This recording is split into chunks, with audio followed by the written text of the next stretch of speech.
আসসালামু আলাইকুম। Bangladesh medical college MBBS এবং ডেন্টাল ভর্তি পরীক্ষার ক্ষেত্রে অপেক্ষমান তালিকা কবে প্রকাশ করবে এবং একই সাথে মাইগ্রেশন রেজাল্ট কবে দিবে চলুন জেনে নেব আজকের ভিডিওতে। আপনারা এই বিষয়ে অনেকেই জানতে চেয়েছেন, তবে তার আগে আপনাদের বলতে চাই, আপনারা যারা আমাদের চ্যানেলটিতে নতুন, কাইন্ডলি আমাদের চ্যানেলটি সাবস্ক্রাইব করলে বেল আইকন অন করে রাখবেন। এখানে আপনার ওয়েটিং লিস্ট এবং মাইগ্রেশনের রেজাল্ট কিন্তু জানা যাবে ইনশাল্লাহ।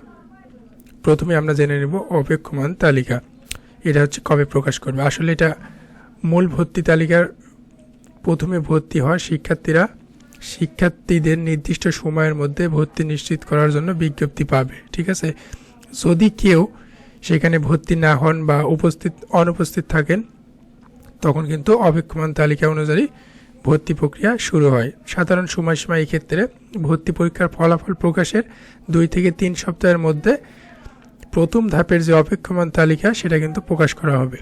এরপর শিক্ষার্থীকে শিক্ষা প্রতিষ্ঠানগুলোতে উপস্থিত হয়ে ভর্তি নিশ্চিত করতে হবে। প্রত্যেক ধাপে প্রায় 1 থেকে 2 সপ্তাহ সময়ের যে একটা ব্যবধান সেটা কিন্তু থাকবে।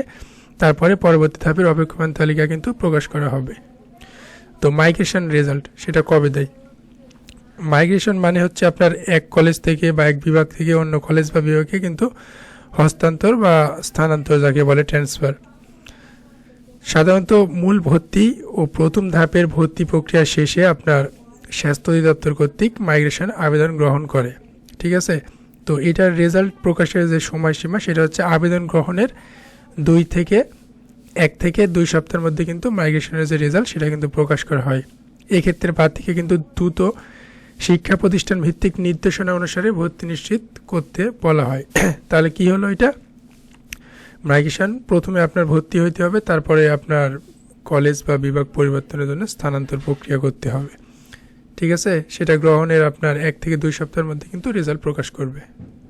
যদি আমরা সংক্ষেপে বলি প্রক্রিয়া এবং সময়সীমা, অপেক্ষমান তালিকা আপনার মূল ফলাফল প্রকাশের 2 থেকে 3 সপ্তাহের মধ্যে প্রকাশ করবে। এটা কিন্তু ধাপে ধাপে 1, 2, 3 বার কিন্তু অপেক্ষমান তালিকা প্রকাশ করা হবে। আর মাইগ্রেশন রেজাল্ট সেটা হচ্ছে আপনার ভর্তি পরবর্তী আবেদন শেষে কিন্তু 1 থেকে 2 সপ্তাহের মধ্যে প্রকাশ করবে। আর এগুলো সব কিন্তু প্রকাশ করবে আপনার স্বাস্থ্য অধিদপ্তরের অফিসিয়াল ওয়েবসাইটে। তো ভিডিওটি যদি ভালো লেগে থাকে লাইক, কমেন্ট, শেয়ার করবেন আর অবশ্যই চ্যানেলটি সাবস্ক্রাইব করবেন, কেননা অপেক্ষমান তালিকা ধাপে ধাপে এখানে প্রকাশ করা হবে। একই সাথে মাইগ্রেশন রেজাল্ট এবং অপেক্ষমান তালিকার যে রেজাল্ট সেটা কিন্তু এখানেই প্রকাশ করা হবে।